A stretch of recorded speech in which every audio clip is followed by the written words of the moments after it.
Good morning everybody, myself Acharya Vishnu and today I'll discuss a worksheet on optimal physics on the topic of momentum. So momentum के बारे में हमने पहले भी discuss की थी दो वर्कशीट, तो ये थर्ड वर्कशीट है। आइए वर्कशीट के थ्रू हम सीखेंगे मोमेंटम के concepts, basic terms and the basic questions related to momentum. So let's begin with things. So the first thing is relation between average force and linear momentum. So average force is equal to change in linear momentum divided by time. So we can say that average force of a body is equal to the rate of change of linear momentum for an average interval. तो ये definition है आपका average force का। Newton second law का statement है कि force जो है वो rate of change of linear momentum के इक्वल आता है। इसका कॉन्सेप्ट आप ऐसे समझें कि मान लीजिए आपको दो ब्लॉक्स दिए हुए हैं, एक ब्लॉक का मास है 5 kg, दूसरे का है 10 kg। दोनों सेम स्पीड से आप मूव कर रहे हैं, मान लीजिए 10 मीटर पर सेकेंड से, और आपसे पूछा जाए कि अगर दोनों को रोकना है तो किस केस में आपको एवरेज फोर्स ज़्यादा लगाना पड़ेगा। तो obviously larger the mass larger will be the force for the same speed. So in a way we can say that कि force is something which is needed to change the momentum. Larger the change in momentum for a given time interval, larger will be the force. एक इसका छोटा सा funny सा example ले लीजिए। मान लीजिए कोई बच्चा है वो सड़क पे जा रहा है और साथ में जैसे यूट्यूब वगैरह में देख रहा है या इंस्टाग्राम में बिजी है, उसे पता नहीं है कि उसके आगे खंबा है, तो जाके बच्चा खंबे से कोलाइड करेगा। जैसे ही खंबे से कोलाइड करेगा उसको चोट लगेगी, बिल्कुल लगेगी, और काफ़ी ज़्यादा लगेगी, काफ़ी ज़्यादा फोर्स लगेगा, क्योंकि इसमें जो चेंज इन मोमेंटम है वो बहुत ज़्यादा होगा। इनिशियली मान लीजिए उसका कुछ मोमेंटम भी था, जैसे ही उसकी टक्कर लगी वो एकदम से रुक जाएगा। तो एकदम से रुकेगा तो चेंज इन मोमेंटम बहुत ज़्यादा आएगा, उससे काफ़ी ज़्यादा फोर्स। तो जितना ज़्यादा फोर्स लगेगा उसी के अकॉर्डिंग आप कह सकते हैं कि इसके मोमेंटम में चेंज इतना ज़्यादा है। So in a way we can say that larger the change in momentum in a given time interval, larger will be the force. That is concept of average force. Class 9 में हम कहते हैं कि it's a पुल और push, but ultimately pull और push is also related to the change in momentum and we can say that larger the change in momentum for a given time, larger will be the force. I hope you understood the concept. तो ये तो इसका पहला concept हो गया। Second यहाँ पे concept आता है इंस्टेंटेनियस फोर्स। तो इंस्टेंटेनियस का मतलब है जब आप टाइम इंटरवल को इनफाइनाइट डेसिमल स्मॉल बनाते हैं तो डेल्टा को हम रिप्लेस कर देते हैं dt से and the expression becomes dv by dt। तो अगर मैथमेटिकली बात करें किसी बॉडी का इंस्टेंटेनियस उस पर जो फोर्स है वो क्या होगा, तो it is rate of change of linear momentum, dv by dt के इक्वल आता है। और इसी को अगर आप सिंपलीफाई करें, अगर मास को कांस्टेंट मान लें तो ये हो जाएगा dy by dt of mass into velocity. Mass अगर कांस्टेंट है बाहर आ जाएगा into dv by dt, so that will be equal to m into a। Junior classes में आपको पढ़ा होगा force is equal to m। तो वो एक स्पेशल केस है जब mass of the body change नहीं होता, उस स्पेशल केस में force is equal to m होता है and generally mass is not change. So we can say to in class the force is equal to m into a, but ज़्यादा precise जो इसका result है वो कह सकते हैं कि force is equal to rate of change of linear momentum at an instant. ये इंस्टेंटेनियस फोर्स का डेफिनेशन। थर्ड यहाँ पे कॉन्सेप्ट है ग्राफिकल वेरिएशन। मान लीजिए कोई बॉडी मूव कर रहा है, इसका मोमेंटम टाइम ग्राफ आपको दिया हुआ है। तो मान लीजिए किसी पॉइंट ए पर आपसे पूछा है कि बताइए इंस्टेंटेनियस फोर्स, तो हम क्या करेंगे, एक पॉइंट पे टेंजेंट ड्रॉ करेंगे। मान लीजिए टेंजेंट क्लॉकवाइज एंगल थीटा बनाती है, एंटी क्लॉकवाइज एंगल अल्फा बनाती है। तो यहाँ से हमें एक चीज़ पता है, force instantaneous is dv by dt and we know that graph में जो डिफरेंशिएशन है उसका मतलब है टेंजेंट का जो स्लोप है। तो हम कह सकते हैं force is equal to dv by dt which is equal to tan theta. तो ये हम इसके ग्राफ से एनालिसिस देख सकते हैं कि किसी पॉइंट पर जो स्लोप है मोमेंटम टाइम ग्राफ का वो आपको इंस्टेंटेनियस फोर्स देगा। अब मैथमेटिकली बात करें तो इसको या तो हम tan थीटा लिख सकते हैं या माइनस ऑफ tan अल्फा। तो ये स्टैंडर्ड कन्वेंशन है कि एंगल क्लॉकवाइज है तो उसको नेगेटिव लेते हैं, एंटी क्लॉकवाइज है तो पॉजिटिव। तो ऐसे आप इसको याद रख सकते हैं। हालांकि ज़्यादा साइंटिफिक एक्सप्लेनेशन है theta plus alpha is equal to pi, तो अल्फा पाई माइनस थीटा आएगा, दोनों साइड टेन ले लीजिए, तो वहाँ से आप कैलकुलेशन कर सकते हैं कि tan alpha is 10 pi minus theta, तो that will be equal to minus of tan alpha. तो यहाँ से आप इसको देख सकते हैं। तो डायरेक्टली वी कैन एनालाइज कि मोमेंटम टाइम ग्राफ का जो स्लोप है वो आपका फोर्स बताएगा instantaneous which can be equal to tan theta और minus of. So this is third point regarding momentum. Fourth point, there is a physical quantity which is called as impulse, and impulse is equal to change in momentum, that is final momentum minus initial momentum, and there is a theorem called as impulse momentum theorem that impulse is equal to change in momentum and which is equal to integration of f into dt।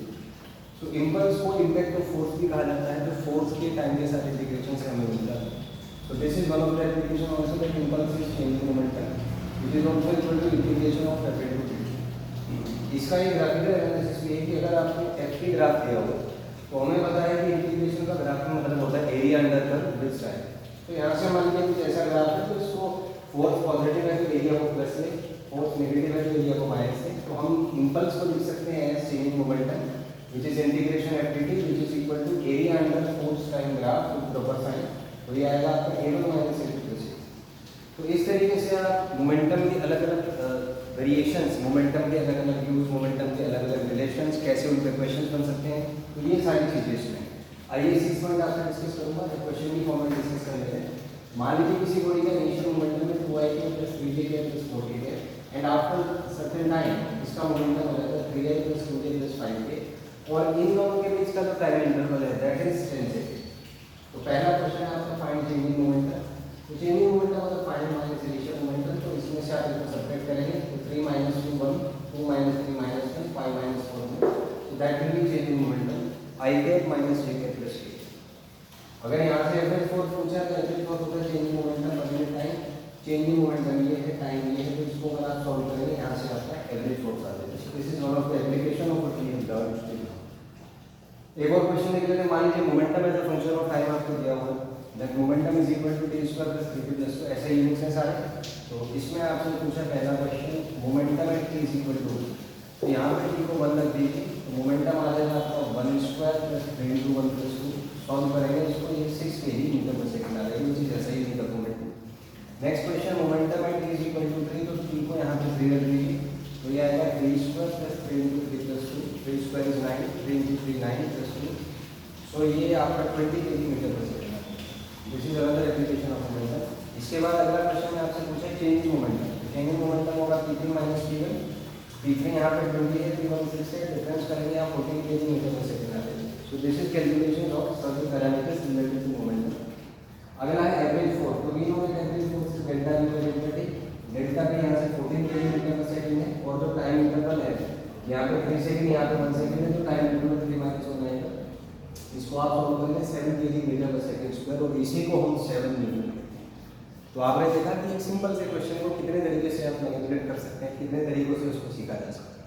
आइए next आपसे discuss करूंगा instantaneous force, जो होता है dv/dt which is rate of change of linear momentum at a certain instant.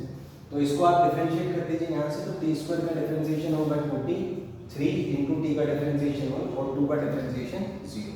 तो यहाँ से हम कह सकते हैं कि instantaneous force will be dv/dt, और डिफरेंशिएशन करके हमारा वैल्यू आ जाएगा 2t + 3। Coming to the next question, आपसे इंस्टेंटेनियस फोर्स पूछा t = 2 पर, तो t को 2 रख दीजिए, तो यहाँ से आपको सॉल्व करके 7 न्यूटन आ जाएगा। ग्राफिकल वेरिएशन देखें तो ये स्ट्रेट लाइन ग्राफ होगा, t = 0 पे फोर्स पड़ी और ये एंगल मान लीजिए थीटा, tan थीटा यहाँ से स्लोप के इक्वल आ जाएगा, which is obviously equal to. तो ये जो वर्कशीट है इसमें मेरा पर्पस यही है इस वीडियो लेक्चर के पीछे कि अगर आपने कोई टॉपिक कर लिया है तो उसको एक बार क्रॉस वेरीफाई कर लें कि वो जो आपका प्रिपरेशन है आपने सारे परम्यूटेशन और कॉम्बिनेशन बेस्ड क्वेश्चंस किए हैं कि नहीं, और किसी टॉपिक से रिलेटेड जो सारे कॉन्सेप्ट्स हैं जो एग्जाम में आते हैं, जो इंपॉर्टेंट है एग्जामिनेशन पॉइंट ऑफ व्यू से, उसको एक इंटीग्रेटेड तरीके से आपने आप उसको इंटीग्रेटेड तरीके से अप्लाई कर सकते हैं।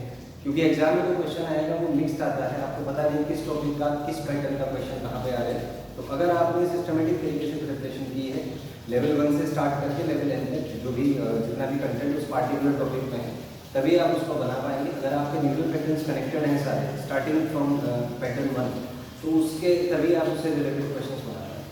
आपने देखा होगा मैंने प्रीवियस वीडियो में थर्ड वर्कशीट है, फर्स्ट और सेकंड वर्कशीट थी, सेकंड है, तो उसे बहुत ग्रेजुअल लेवल पर हमने स्टार्ट किया, वेरी बेसिक लेवल मोमेंटम की बिल्कुल डेफिनेशन से हमने स्टार्ट किया, फिर उसके बाद हमने उसके क्वेश्चन देखे। ये वाला वर्कशीट क्योंकि इसमें इंटीग्रेटेड एप्लीकेशन है, मोमेंटम का क्या रिलेशन होता है, डिफरेंशिएशन, इंटीग्रेशन, उसमें फिर वेक्टर्स आ गए बीच में, फिर उसके मैथमेटिकल मैनिपुलेशंस क्या पॉसिबल है। तो थर्ड वर्कशीट में अगर आपने कंप्लीट कर लिया तो मोमेंटम का जो टॉपिक है आपका that is I it's clear to you. इसके बाद भी अगर कोई डाउट है आपको तो ask in the doubt section. And to remember one thing, the purpose behind optimal worksheet is to optimize your time and energy and to cross check that the preparation that you are doing, is it along the line of action of the exam, is it optimized or not. So if you have any query, you can ask in the doubt section, in the comment section. Thank you and have a nice day.